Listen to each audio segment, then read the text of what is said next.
When I first started teaching chemistry, blood gases is not something that I did, course as a whole, but again, as carbohydrates and blood gases, and it does break those down, special chemistry and things like that, so it gives us an idea, maybe some parts that we're not doing very well in. Chemistry, lately, the students have been above national average on everything in chemistry. Blood bank, it's just been special blood bank, but we can't do special blood bank in the department, so that's something you have to get at your clinical site, and so. Okay, so blood gases. Remember I told you yesterday it's all about your kidneys and your lungs. So it's just some definitions for you. We'll talk about pH and what that means, and the buffers, and acidosis and alkalosis, a condition where your blood is either acid or alkaline. Okay. So in respiratory, they have something called the Henderson-Hasselbalch equation. And they take the pH of the patient's blood and the bicarbonate and carbonic acid, and they do an equation, formula, and determine what the patient's blood quality is. So the Henderson-Hasselbalch is really, what it really means is any change in bicarbonate or your CO2. Bicarbonate is your base, CO2 is your acid. So any change in bicarbonate or base, your HCO3, okay, your CO2, will cause a change in pH. That's basically what it's saying. Your acid and your base, any change in either one of those is going to change the pH of your blood. Make sense? Okay. So again, if you have an excess of base, and the excess of base and the volatility of CO2. CO2, remember, is your waste product. When your body does its normal function, right, you get water and CO2 and ATP. ATP is your energy, right? Okay, so how do you get rid of your extra water? You just looked at it under the microscope, right? How do you get rid of your extra CO2? Just blow it off. Exactly right. So those are how you get rid of your two waste products. So the ability to blow off that CO2 makes that a really good buffer system. Okay, get rid of that acid quickly. So lungs make it an open system, regulating your CO2. Kidneys regulate your bicarbonate, which is your base. Okay, so we're going to talk a little bit about each one of those. So your main buffer system, you're going to be 4. This is number 1. Okay, this is the main one, the most important one, the one that can happen quickly, the one that does the most buffering. Okay, this is your biggie, your bicarbonate and your CO2. Okay, and your carbonic acid. So it can buffer the most in your system. CO2 is a volatile acid gas. You just blow it off. Easy to do. Soluble in water. Okay. And again, CO2 is just a product of energy metabolism. Your body just breaks down your glucose into water and CO2, and you get energy. Okay. So in the exchange between your hydrogen ions and your CO2 in your water, you can just blow it off in your lungs. Okay. That's just a picture of transport. Okay. Your second buffer system is your hemoglobin. Okay. You know from hematology, you talked about your hemoglobin being able to bind oxygen, yes, in the exchange in your lungs. And it does bind about 27% of your CO2, but that's not a main function, correct? Your CO2 is dissolved in your plasma, and you blew it off that way. But again, because it can do 27%, it does have the ability to transport, okay? And again, hemoglobin increases affinity for hydrogen ions once it releases its oxygen. So that release of your oxygen into your tissues and all that good stuff can pick up the other one. Okay. The next buffer system, so number 3 is your phosphate buffer system. That's an exchange for sodium ions and hydrogen ions, okay, in your urine. It is a very minor player, but again, it helps with your buffering of your blood, keeping that pH balance. And number 4 is your plasma proteins. Because they have a negative charge, they can bind hydrogen ions which are positively charged. Okay? Again, albumin is your big player there. So what are your 4 buffer systems? Yes. Which is your most important buffer system? Carbonate. Yes.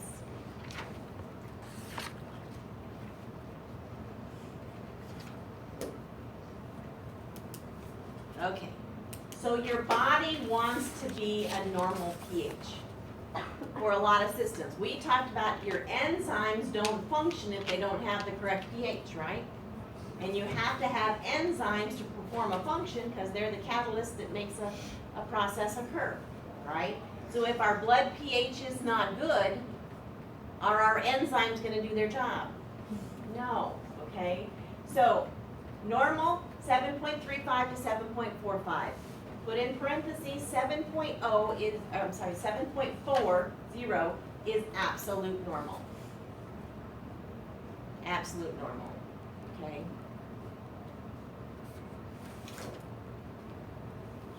So your body's always going to try to get you back to that 7.4, okay? Always going to try to get you back to that 7.4. So again, your mechanism produces your acid, your CO2, okay? And again, your lungs and your kidneys are going to be the major role players. They're the ones that are going to regulate your acid and your base. Your PCO2 is the respiratory component of the bicarbonate carbonic acid buffer system, which we said was number 1. CO2 is a waste product. Again, I've told you that numerous times, okay? Your PCO2 represents the balance between the tissue CO2 and the pulmonary removal of your CO2. So that's where that P comes from, okay? And we've said that numerous times in the lungs and how it transports. But what you gotta know is, again, in your lungs, it's an immediate response. You can cause yourself to breathe faster. You can cause yourself to hold breath. We can ventilate you, right? If you're on a ventilator, we can make you breathe faster, or we can make you breathe slower. So again, it's an immediate response, something we can do quickly.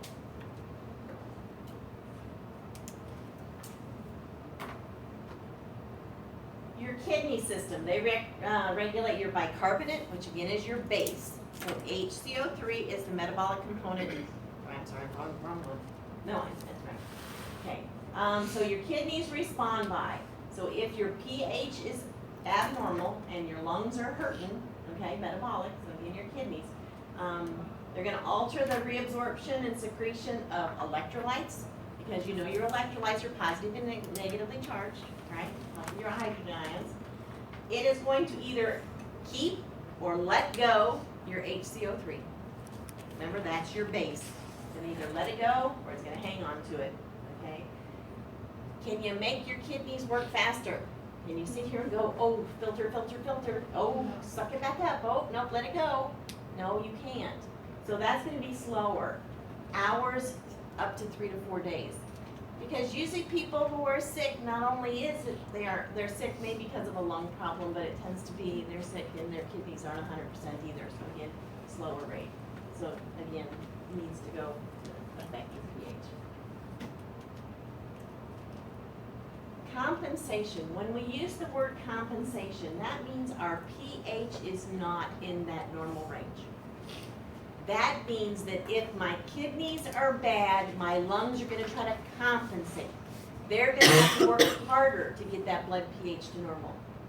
If my lungs are bad, to compensate and get that pH back to normal, my kidneys have to kick in. So that's what we're saying. So if it's a respiratory dysfunction, your lungs aren't working well. You have a change in your PCO2. Remember the partial pressure between the tissue and the ability to blow it off, right? Your body will alter the kidneys, and they will the excretion and reabsorption. They're going to let it go. They're going to have to do some thinking. They're either going to have to let it go, or they're going to have to hang on to it. Remember, as it goes through the tubule, it decides whether it wants to keep it or go.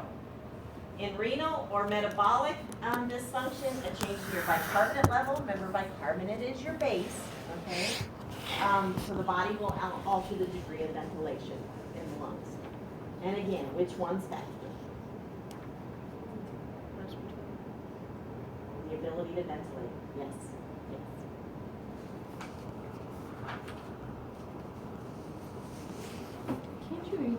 your renal output by your Drugs. Is that what you're talking about? blood pressure. By increasing blood pressure, won't that also affect it? Like doing exercise and things like that.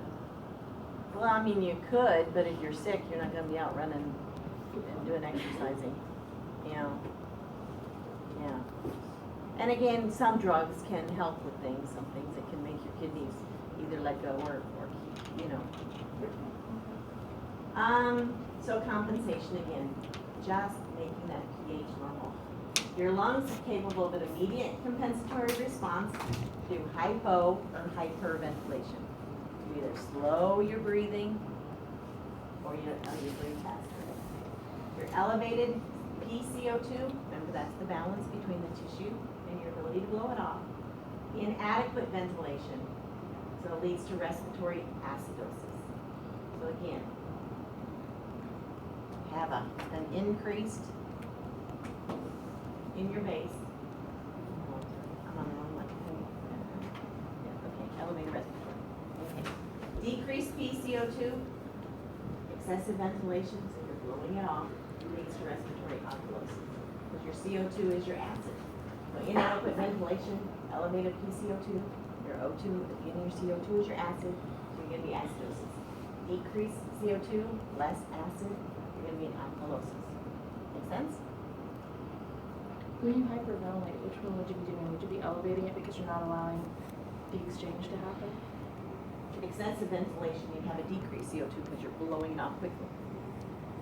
But I thought in hyperventilating that you're actually not allowing the exchange of gases to happen. That's why you're suffocating. Well, that's in your lungs, but I'm talking about blowing off your CO2. Okay.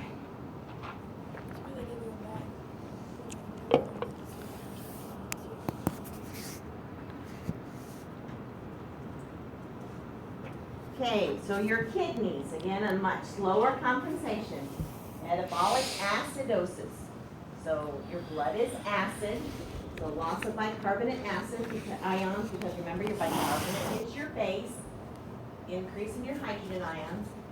Metabolic alkalosis, loss of hydrogen ions, increase of bicarbonate. Remember bicarbonate is your base, so alkalosis. It's the same thing over and over again. So blood gases. And again, I told you yesterday, not everybody is gonna do them. You said you do, the lab does them at Highland. I think Breeze does them. It just is gonna depend upon where you go. They'll either incorporate it into your training or they won't. I know, that depends on the clinical side. I can't really say whether they will or not. So as far as the measurement and all that of blood gases, again, that's not something that you have to know for the program, but just some information to let you know. So a little bit about what they do to measure their blood gases. But again, you can read through that. There's not a whole lot there. But blood gas specimens, if we have a patient and we cannot get an arterial, okay, we can't, or venipuncture, I'm sorry, cannot get a vein. We've been known to call respiratory and say, will you do an arterial? Okay. You know from drawing blood, you put a tourniquet on and you pump the hand and it pops that vein up and you draw the vein, okay? When you're doing an arterial, they have no tourniquet. They literally are feeling for a pulse. Feel for that artery by feeling for a pulse. They'll either do it up here on their hand or in their arm, or they'll do it down here on their wrist. And they literally put 2 fingers on the pulse. And then they go straight in between, straight up and down with a needle. Okay? It's an artery, therefore it pumps the blood into the syringe. You don't have to pull back. It just pumps in automatically. Okay? I've never hit an artery instead of a vein, but the blood is much brighter. Okay? Not that dark purple like what you guys are used to. It's much brighter. For an arterial blood gas, they have to use whole blood, and they use heparin as their anticoagulant. They draw it, again, it draws automatically into a syringe, not a vacutainer like what we use, because a Vacutainer is a vacuum and it sucks the blood in. This just pumps it into the syringe. Okay. Then what they do is they take off the needle, put on a cap, and then they put it immediately into a cup of ice. And then they transport it in that cup of ice. Their machines are such that the probe, you know how like on your hematology machine, the probe, you put the tube up to the probe and it sampled it. With this, they put the probe into the syringe, the end of the syringe. Okay, again, how they do it.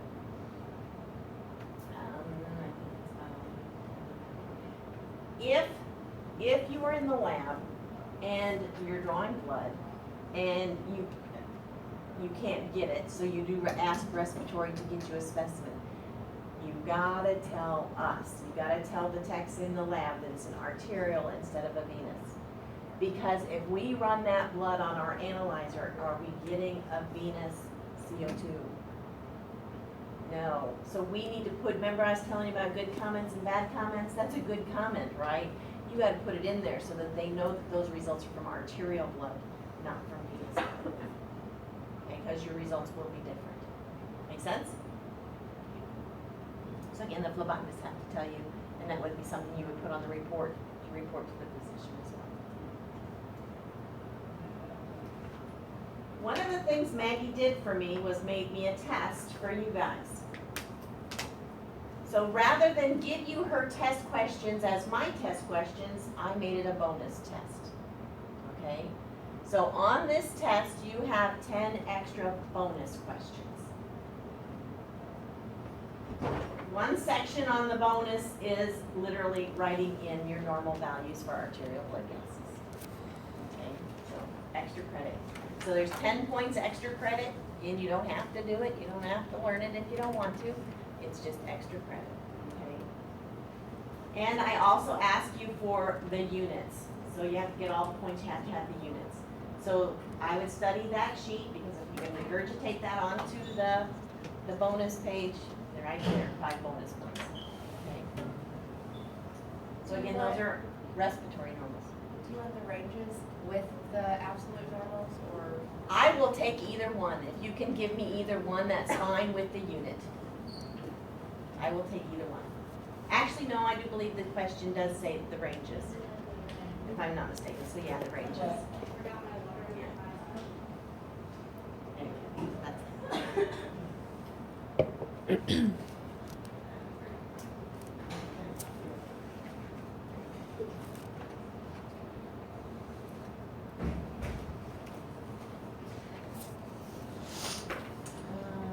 see, your pH and your PCO test and assess acid-base status. We went over that over and over and over again. Your PO2 is the ability of the lungs to oxygenate the blood. On your PO2, that's that little thing that they put on your face, but that's your saturation. I'm sorry, I'm jumping too far. Bicarbonate, they use the pH and the PCO2 in the Henderson-Hasselbalch equation. Base excess uses the pH and PCO2 and hemoglobin to assess the metabolic component. You have a positive base excess. You have an excess in bicarbonate, so your metabolic alkalosis. You can have a negative base excess. Often we use it, we call it a BD, base deficit, versus a negative base excess. So on your extra credit, you'll actually see BE/BD. So that's what it is, base excess or base deficit. So a deficit in bicarbonate. And then you've got a metabolic acidosis.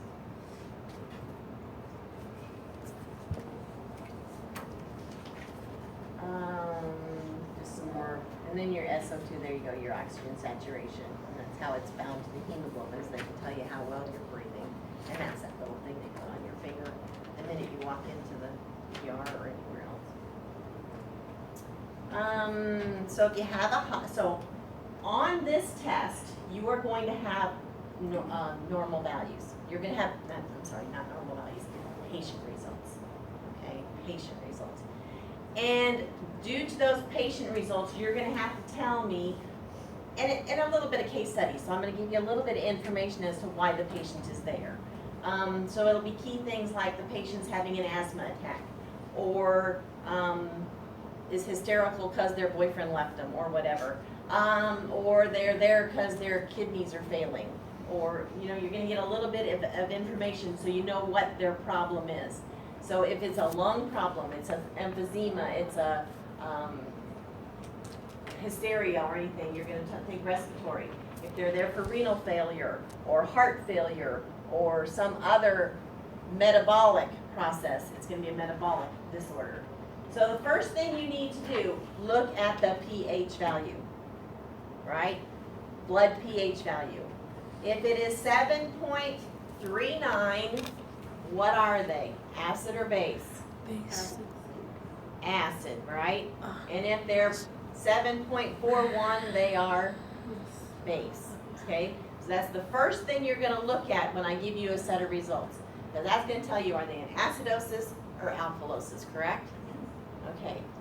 Then if I give you a CO2 value of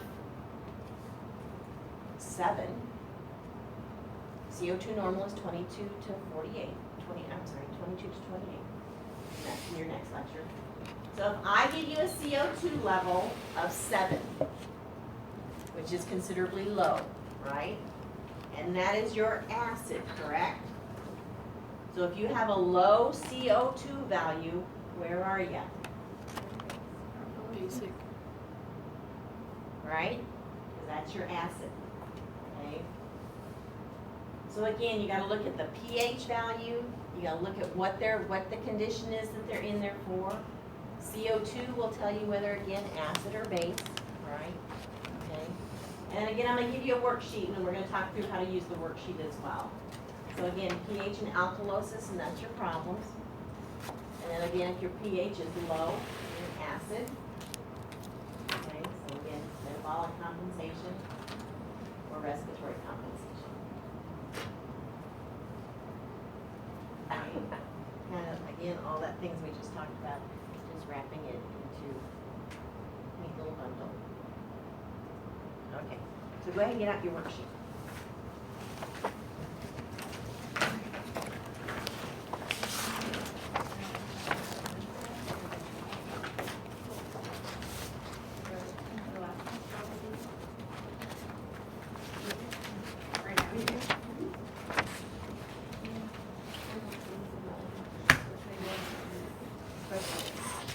Oh, I have a question now. What all do you recommend to distinguish arterial blood from venous blood? Again, color. Well, the patient with very low saturation is going to be dark like venous blood. So just They would PCO2. just have to know where it came from, in all honesty. But if you often will miss an artery and get a vein, so what results are we looking at? That I wouldn't know, that would be more of a respiratory thing, because if it's venous, I mean, if it's arterial, it doesn't matter to the lab. So I don't know what respiratory would do in that case, how they know, how they would pay attention.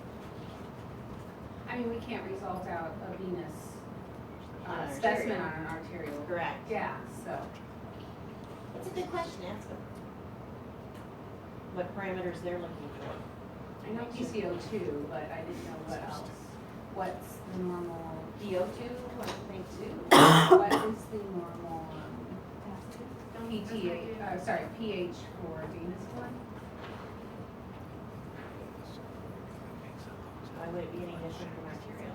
I don't know. I don't think it would be. Well, one's gonna be clearing more oxygen than the other, so the pH would change. Oxygen in the blood is gonna lower the pH, or raise it, make it more oxygen than acidic.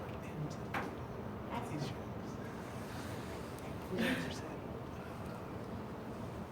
Okay, so what I'm gonna do is go across the top, okay, we'll do respiratory acidosis. And I would use up arrows and down arrows as I say increase or decrease, because that will give you more room to write, so increase and decrease. If you want, whatever. And again, you can use this on the test, so you can write in as much or as little as you want as far as what we're saying, okay?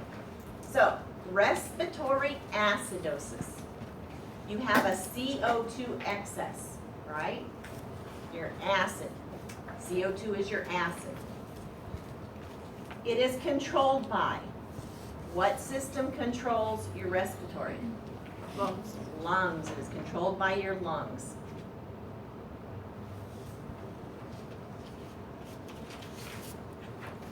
And the next column, your HCO3, so your base acid, you have an H2CO3 excess.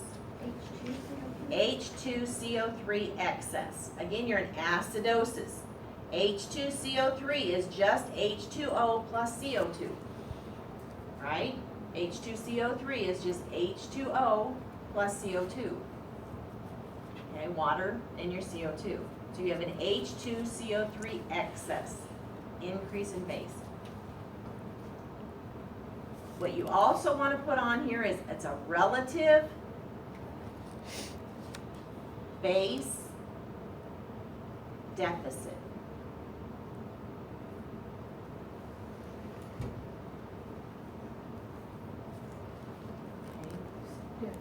Deficit. Relative base deficit. What did you, how to spell it? DEFICIT. Deficit. Okay? Alright, so your probable CO2, what would you expect your CO2 value to be? High or low? CO2 would be high, yes. And another thing to put in this box is that your potassium will also be increased. Tomorrow we're going to talk about electrolytes, and that's your potassium. Okay. Your probable pH, would it be high or low? Low. And 7.2 is a good number to put here because it'll help you on the test. What did you say? 7.2. So when you're looking at those lab results and you see 7.2, you go, oh yeah. Okay. So compensatory changes. It's a respiratory acidosis. So what is hurting? Respiratory. Your lungs, okay? So if your lungs are hurting, what's going to try to help? What's going to compensate? Your kidneys, yes. So your kidneys, so under compensatory changes, kidney response is to increase excretion of acid.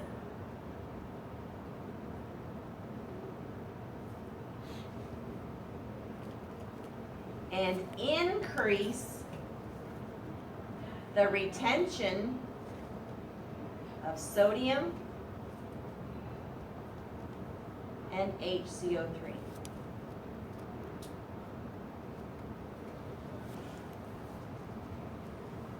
So even though it's your lungs that are hurting and your kidneys are going to try to help, if at all possible, your lungs are going to respond by increasing your respiratory rate.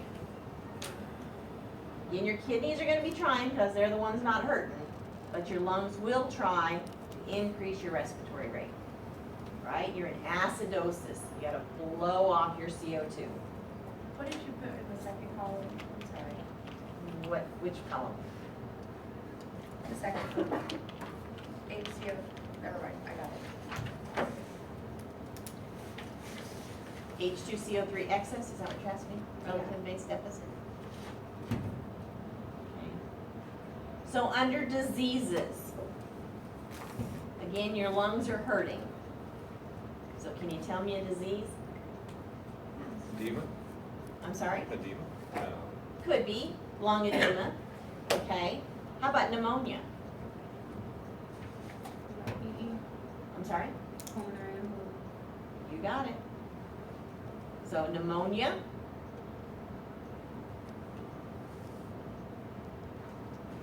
Loss of billows.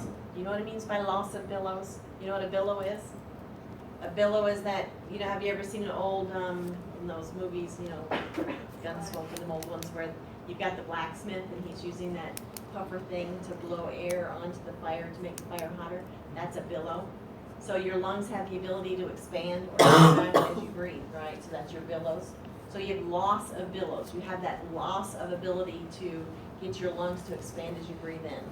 So those are diseases like polio. That's why they had to put it in the higher lungs, so it could decrease for them. Polio, emphysema, Spell that. E-M-P-H-Y-S-E-M-A.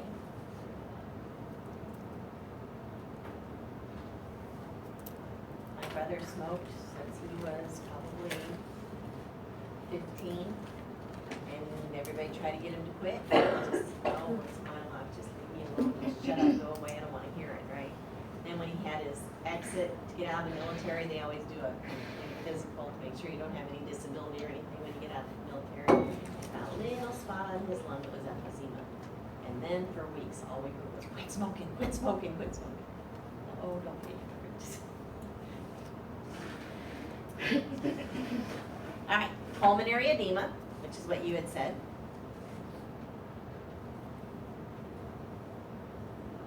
Okay. Can you think of anything you can do to cause your lungs not to breathe very well? Anything you can control? How about drugs or alcohol? Drugs or alcohol actually depresses your ability to breathe.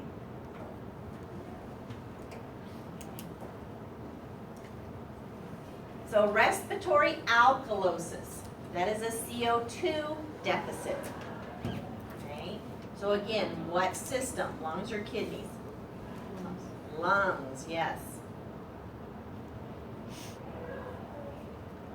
Your next line, you have H2CO3 deficit. The base deficit. So this is a relative base excess.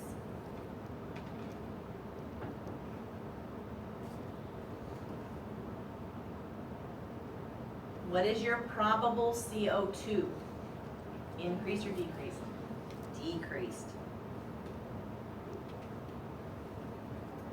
And another good thing to put in this box would be that your potassium will be decreased. What is your probable pH? Increased or decreased? Increased. 7.6 is a good number to put here.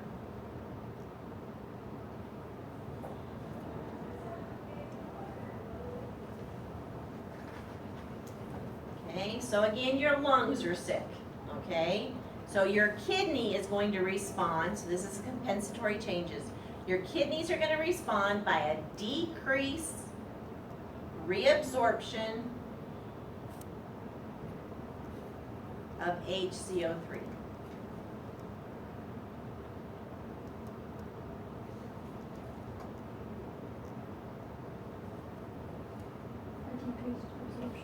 Reabsorption of HCO3. Reabsorption? Yes, decreased reabsorption, HCO3. You will have a decrease in NH3. And what is NH3?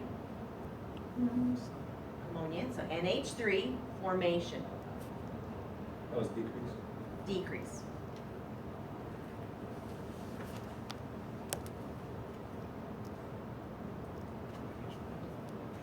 Okay, again, your lungs are sick, right? But if they're going to try to help, they're going to decrease, so your lungs are going to decrease your respiratory rate.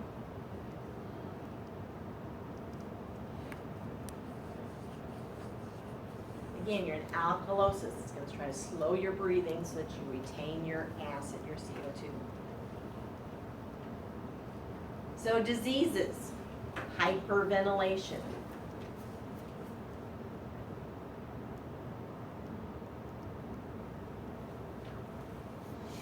So key things you're going to look for on your test: excessive crying, hysteria, right? That's going to cause you to breathe faster, yes. Stimulation of your respiratory centers.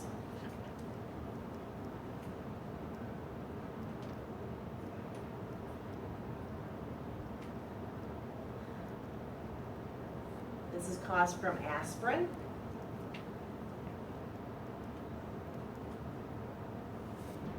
Asthma,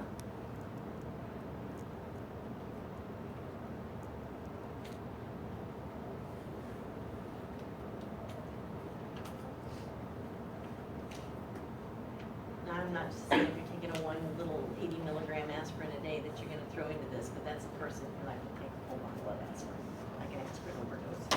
Okay. So metabolic acidosis, an alkali deficit, okay? Which system, kidney or lungs? Kidney. It is an HCO3, that's your base, deficit. HCO3 deficit. And it is a true base deficit.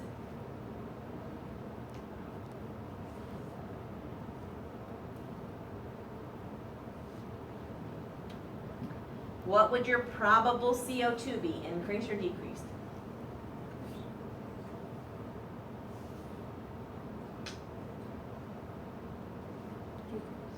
Decreased.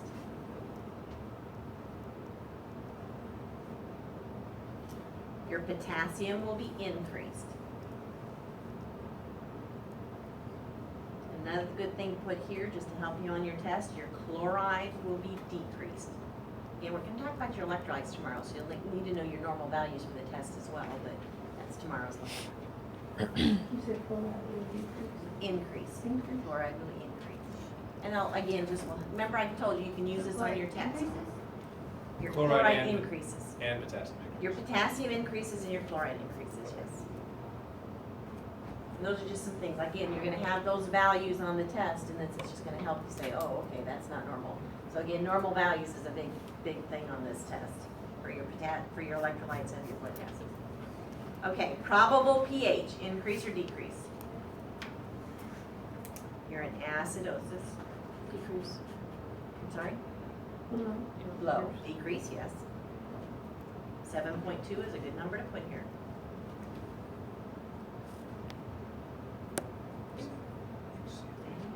So it's metabolic, so your kidneys are hurting, okay? So your lungs are gonna respond by increasing your respiratory rate.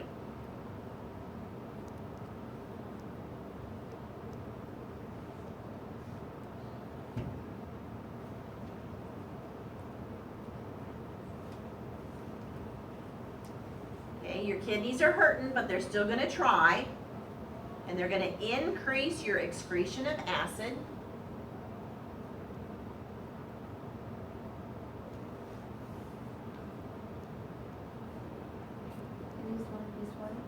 Increase your excretion of acid.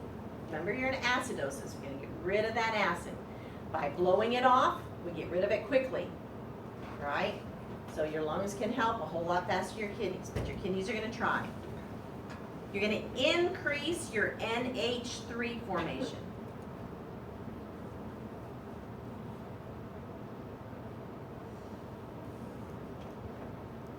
And you're gonna increase your reabsorption of HCO3.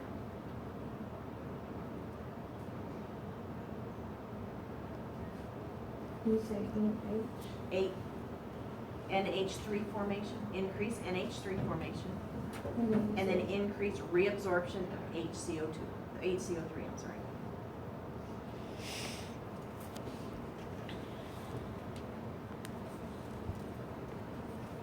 Okay, so some diseases. Yes. What was the last one, increased reabsorption of? HCO3. Remember, that's your base. So metabolic, okay, anything but your lungs. So diabetic crisis.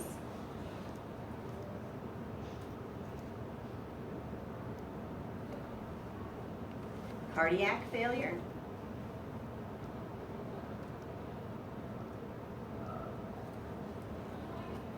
Starvation.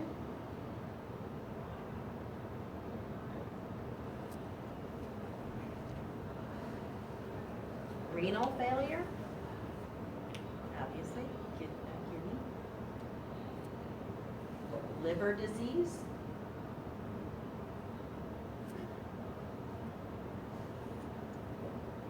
And loss of base due to diarrhea. colitis? Diarrhea. Or colitis?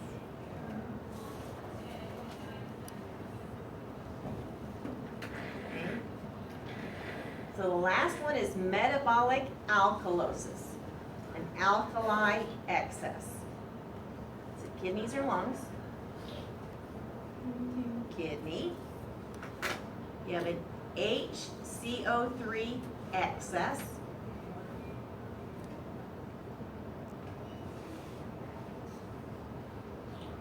It is a true base excess, true base excess.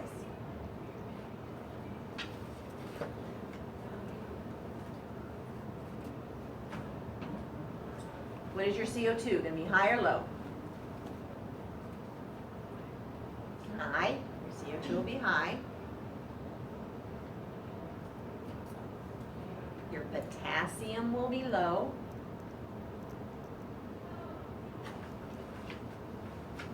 Your chloride will be low.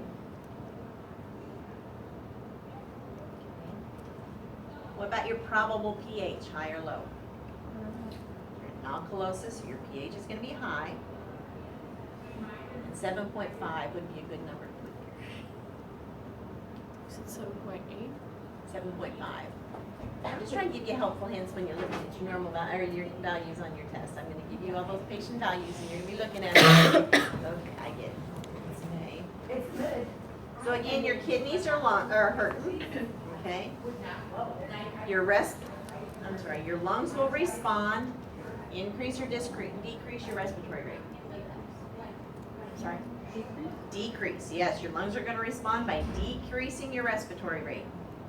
Again, you're in alkalosis, we got to retain that acid. Can you just say increase or decrease? Decrease your respiratory rate. You're going to breathe slower.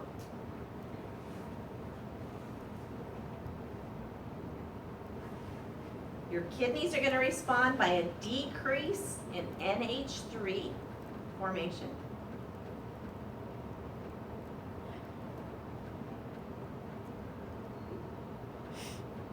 Increase excretion of HCO3.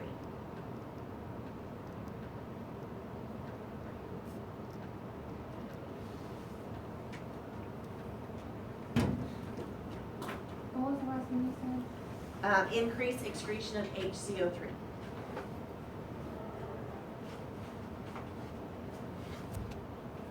Okay, the diseases.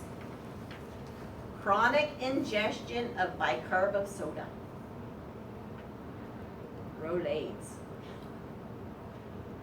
Tums. Ingestion of bicarb of soda.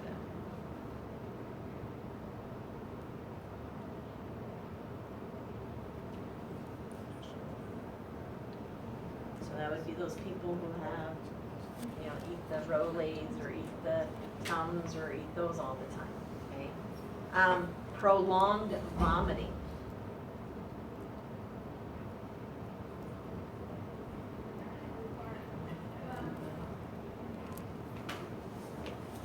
And Cushing syndrome. C-U-S-H-I-N-G, Cushing syndrome. Okay. So again, you're going to know your normal values. Don't write them on here. Those you're just going to have to memorize. So I'm going to give you patient values, going to give you a little bit of idea of what's going on with the patient, okay? And you're going to be able to look at those results and be able to tell me whether they're in respiratory acidosis, respiratory alkalosis, what's going to compensate, basically looking at your sheet. Yes, ma'am. On the last one, you said that the CO2 would be increased, but if it's an alkalosis, would it be decreased?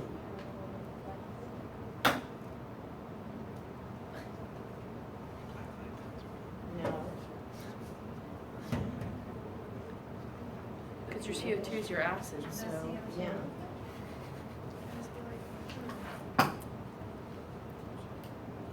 You have an excess of your base, would your CO2 be decreased?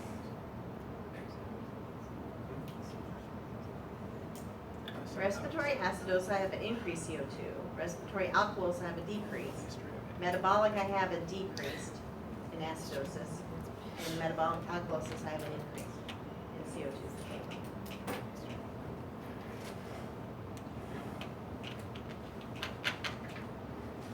Is the normal PCO2 the same as the normal CO2? Oh, yeah?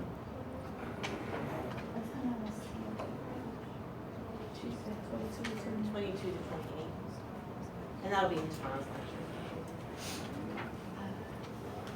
Put it all those in there. Well, let me look at the main. That's right. I'm sorry? Well, we still have electrolytes to do, and we still have, trace elements to do. And I don't know how far we'll get through tomorrow.